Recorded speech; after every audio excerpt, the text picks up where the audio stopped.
Hello, everyone, and welcome back to English with Liam and Olivia. Yes, welcome. We are so genuinely happy you are here with us today. This is the podcast where English feels real, warm, and part of your actual everyday life. No pressure, no heavy lessons, just honest conversations that help you grow in a real and lasting way. And today we have an episode that is going to feel like sitting down with a very honest friend. Someone who looks you in the eyes and says, I know what you are carrying, and I want you to know it is okay. Because today we are talking about fear, a very specific fear that almost every English learner carries. Often silently, often alone. The fear of sounding stupid in English. And we want to start by saying something very clearly.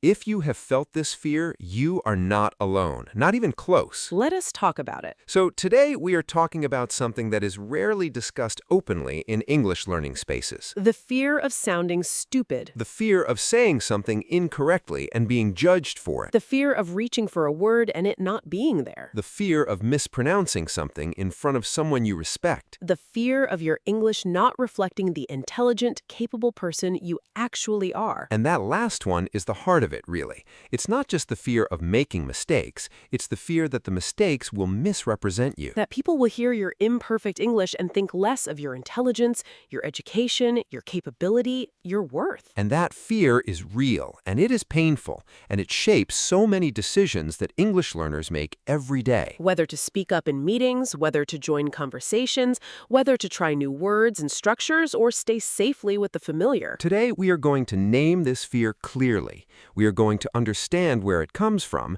and we are going to reframe it in a way that genuinely helps. Not by dismissing it, not by just saying you should not feel that way, but by truly understanding it and finding a new relationship with it. Let us begin. Let us start with the first thing. Understanding where the fear of sounding stupid actually comes from. Because this fear does not come from nowhere. It has real roots, real origins, and understanding them makes them less powerful. The first root of this fear is the intelligence gap experience. In your first language, you can express complex thoughts. You can be funny, you can be articulate, you can be nuanced and precise and fully yourself. And then in English, you reach for that same complexity and it's not there yet. The words you need are not at your fingertips, the structure collapses halfway through the sentence. And there's this painful gap between who you know yourself to be and how you are coming across in English. You know you are intelligent, you know you have something valuable to say, but the English is not yet equipped to carry it fully. And that gap feels like a kind of invisibility, like the real you is behind a frosted glass window, present but not fully visible. And the fear that others will judge the frosted glass version as the real version is completely understandable. Think about a real situation. A professional who is highly respected in their field in their home country.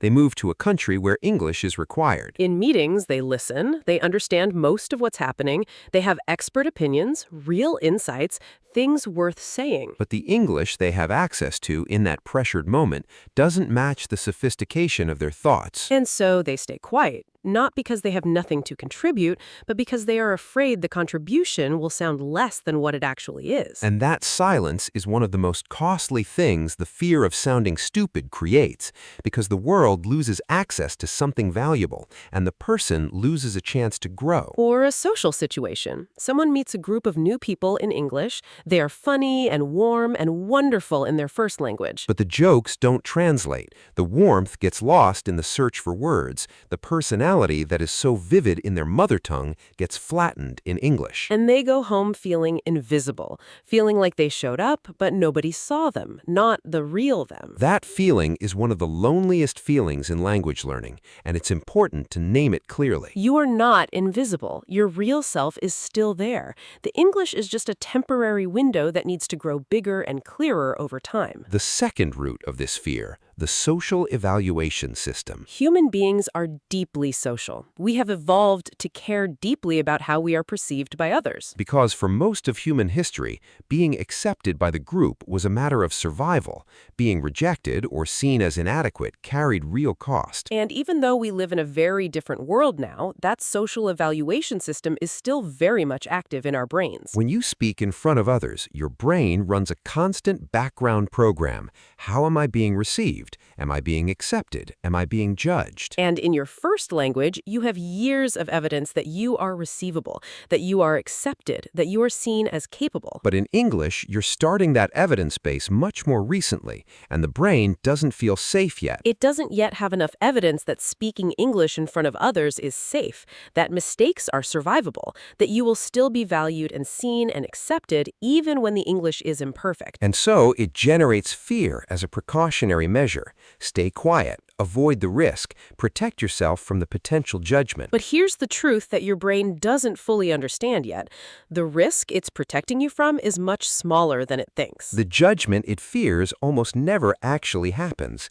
Most people you speak English with are not evaluating your intelligence based on your language. They're just trying to understand what you're saying. They're on your side. They want the communication to work. And every time you speak English and survive the experience, you are building new evidence for your brain. Evidence that this is safe, that this is survivable, that you are still valued and seen and accepted even when the English is imperfect. And over time, enough evidence changes the fear response. Not immediately, but genuinely. Conversation, but conversation. The third root of this fear, the comparison to your own standard. Many learners hold themselves to a standard in English that they would never hold native speakers to. They notice every mistake they make, every hesitation, every imperfect sentence, and they interpret each one as evidence of inadequacy. But native speakers make all of those things too, all the time, every single day. Native speakers hesitate. Native speakers use incorrect structures.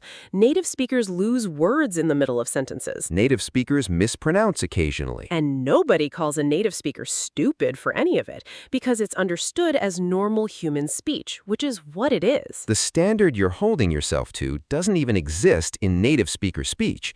You're comparing yourself to an ideal that nobody actually achieves. A fairer comparison would be a native speaker in their second language, or someone in the early stages of learning any skill. And if you compare yourself to a person learning something new and genuinely difficult, your English looks very different. It looks brave. It looks impressive. It looks like someone who is doing something genuinely hard and doing it anyway. That's the accurate picture, not the critical one your fear generates, the accurate one. Now say it with us. Everyone listening, repeat this out loud. My imperfect English is not a reflection of my intelligence.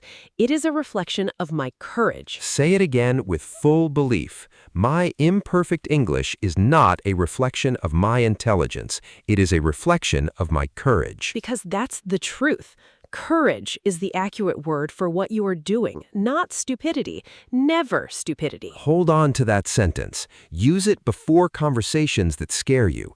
It is true, and it will help. Now, let's talk about the second thing, what the fear of sounding stupid actually does to your English in real time. Because beyond shaping your decisions about whether to speak, this fear has a direct impact on how you speak when you do try. And understanding this impact helps you work with it rather than being caught off guard by it. The first impact, fear narrows your vocabulary. When you're afraid of sounding stupid, you unconsciously avoid words you're not completely sure of. You stay with the safe, familiar territory. And while staying safe feels like it protects you from mistakes, it also keeps your English small, confined, unexpanding. The words and structures you never try are the words and structures you never develop. Think about someone preparing a contribution to a work meeting. In their head, they have a really interesting insight, with some nuanced language around it. But as they prepare to speak, fear kicks in. They simplify, they cut the nuanced parts, they reduce it to something they're certain they can say correctly. And what comes out is a much smaller version of the thought they started with. The meeting hears a fragment, not the whole thing. And afterward, the person feels frustrated, not because they were unmisunderstood, but because they underrepresented themselves, because the fear edited out the best parts before the words even left their mouth. The second impact, fear slows down processing speed. When you're afraid of sounding stupid, you monitor your own speech much more heavily than you would if you felt safe. And all that monitoring takes up cognitive resources that would otherwise be available for finding words and forming sentences. Think about trying to walk naturally when someone is specifically watching how you walk. The very awareness of being observed makes the walking awkward. Language is the same. The very awareness of being evaluated for your English makes the English harder to produce. Fear literally slows down the system that is trying to help you speak. It is a self-fulfilling prophecy. You are afraid of sounding bad. That fear makes you sound worse than you would without it. And the worse you sound, the more afraid you feel. The only way to interrupt this cycle is to reduce the fear enough to let the system work more freely. And the way to reduce the fear is through safety, through environments where mistakes are okay, where you are accepted, where the focus is on connection rather than performance. The third impact: fear makes silence feel safer than speaking, and silence stops all growth. When speaking feels dangerous because of the risk of sounding stupid, silence starts to feel like the safest option. And silence is safe from judgment, but it is also safe from growth, from practice, from connection, from progress. Every conversation you have in English, no matter how imperfect, is moving you forward. Every conversation you avoid because of fear is keeping you in exactly the same place. And staying in exactly the same place feels safe, but over time it becomes its own kind of pain. The pain of potential that was not reached, of connections that were not made, of a voice that was not heard. And that pain is quieter than the fear, but it is there, growing beneath the surface of every avoided conversation. So understand the fear, acknowledge it, and then choose to speak anyway. Not because the fear is gone, but because you understand that speaking, even imperfectly, is the only path forward. Say it with us now. Repeat this out loud. I feel the fear, and I speak anyway, because speaking is how the fear gets smaller, and I deserve to be heard. Say it again. I feel the fear, and I speak anyway, because speaking is how the fear gets smaller, and I deserve to be heard. You deserve to be heard. In English, with all its imperfections, your voice deserves to be in the room. And the room is waiting for it, even if the fear tells you otherwise. Now, let us look at the third thing. Practical ways to work with the fear rather than fighting against it. Because telling someone to just stop being afraid is about as useful as telling someone to just stop being cold. The fear exists for real reasons, and it needs real strategies, not just reassurance. The first strategy: start in lower stakes environments and build your evidence base deliberately. If the fear of sounding stupid is strongest in high-stakes situations, start building your confidence in lower-stakes ones. Order your coffee in English, exchange pleasantries with a neighbor, write a short email, leave a comment in English online. These small interactions are real English use under real conditions, and each one adds to your evidence base. Evidence that speaking English is survivable, that you can do it, that the world does not end when your English is imperfect. And as the evidence base grows, the fear response in higher stakes situations gradually reduces. Not instantly, but genuinely, because you now have real proof that English works for you, not just theory, proof. Think about someone who is terrified of speaking English on the phone.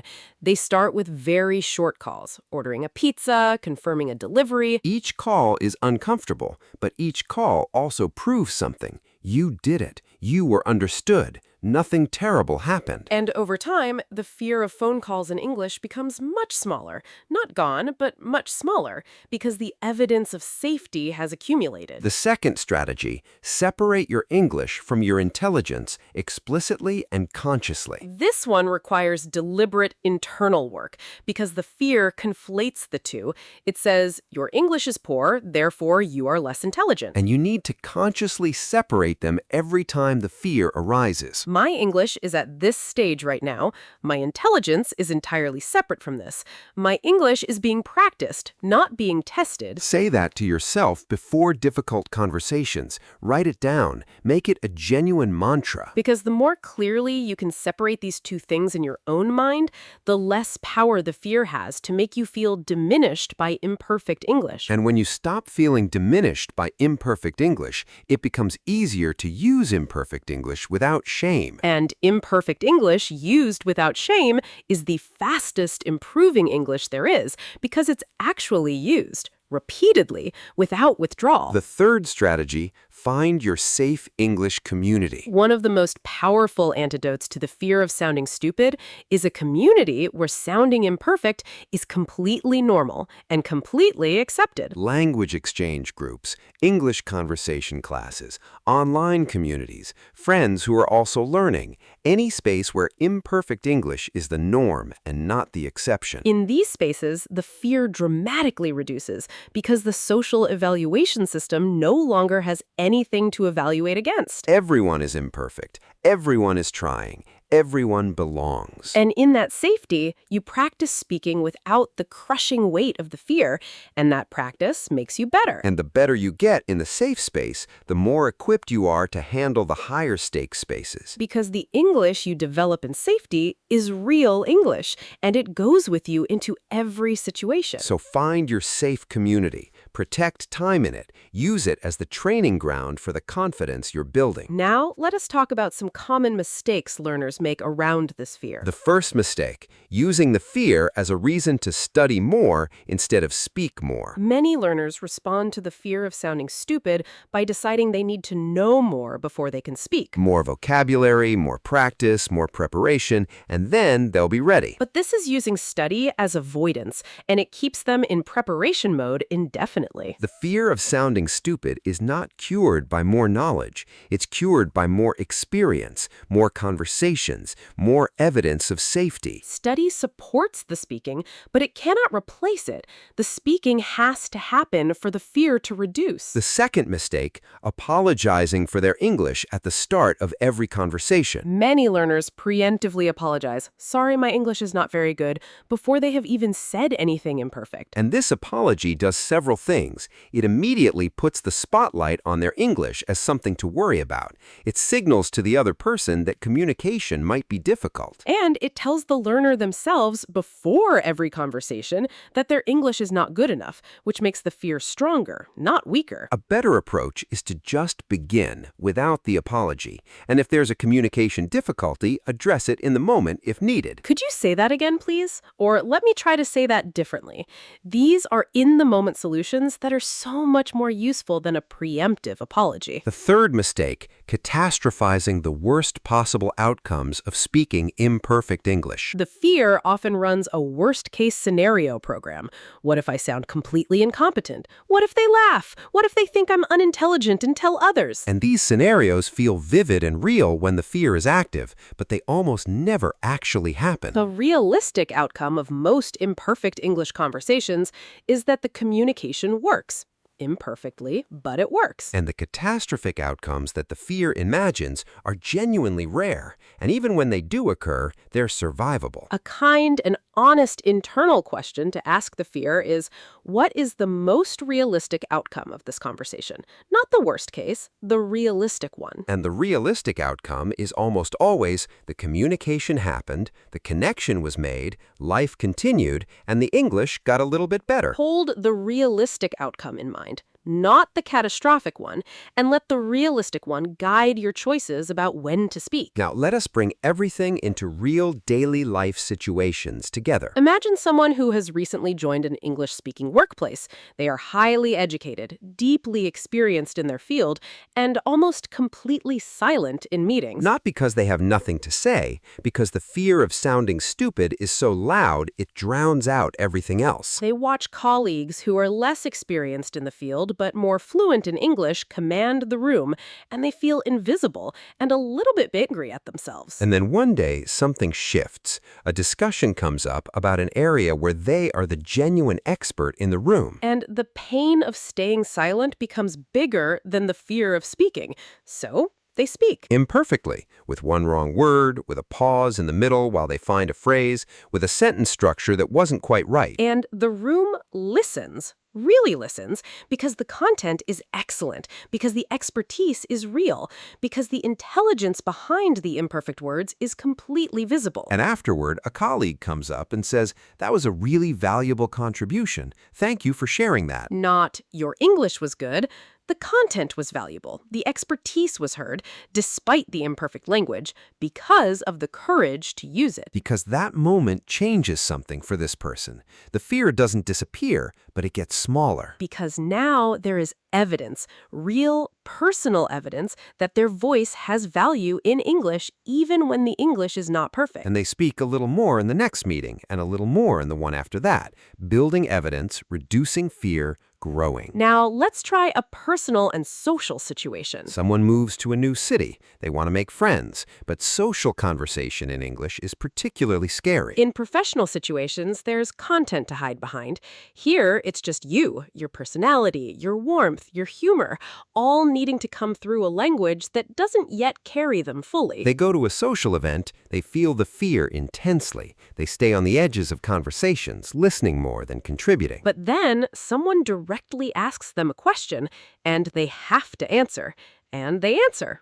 Imperfectly, warmly, genuinely. And the person who asked responds to the warmth, not to the imperfection, and a short conversation happens. And at the end of the evening, they didn't make a best friend, but they made a small connection with one person in one conversation. And that small connection is a seed, and seeds grow when they are nurtured. And the fear was present the whole time, but it did not win because they spoke anyway, imperfectly and genuinely. That is enough. That has always been enough. Let us try one final situation, something deeply personal and vulnerable. Someone wants to express something important to a person they love, but the person they love speaks primarily English. And the feeling they want to express is complex, layered, full of nuance that their first language carries beautifully. And they are afraid that in English it will come out flat, diminished, less than what it truly is. But they try. They use the English they have, simple sentences, direct words, some pauses where the nuance is hardest to carry. And the person listening does not hear diminished language. They hear someone working hard to reach them, across a language, across a gap, with everything they have. And that effort is one of the most moving things one person can offer another, to try so hard to be understood, to refuse to let the language barrier be the end of the conversation. And the feeling is received, not perfectly, but enough, more than enough. And the love in the attempt carries as much as the words do, maybe more. That is what speaking in English with fear looks like at its most honest and most human. Not brave in a fearless way, brave in the best way, feeling the fear and speaking anyway. Say it with us one final time.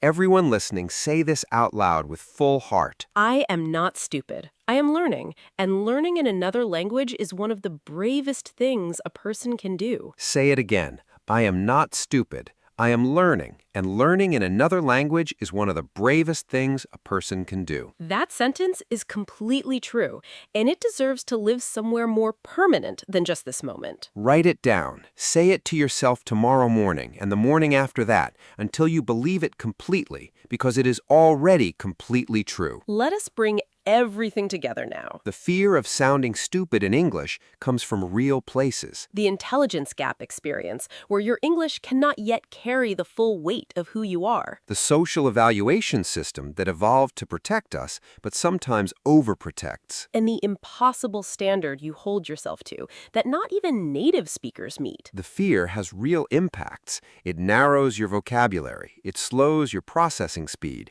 and it makes silence feel safer than speaking, all of which slow your growth. And the strategies to work with it: build your evidence base in lower stakes situations. Separate your English from your intelligence explicitly and consciously, and find a safe community where imperfect English is completely normal. And the mistakes to avoid? Do not use studying as a substitute for speaking. Do not apologize for your English before you have even spoken. And do not let the fear run worst-case scenarios when the realistic outcome is almost always survivable and often valuable. The fear of sounding stupid in English is normal. It is so normal that we would worry more about a learner who had never felt it. Because it means they care, and caring is where all great learning comes from. You care about this language, about communicating well, about representing yourself fully. That caring is not a weakness. It is the fuel. And the fear is just the flame that the fuel burns around.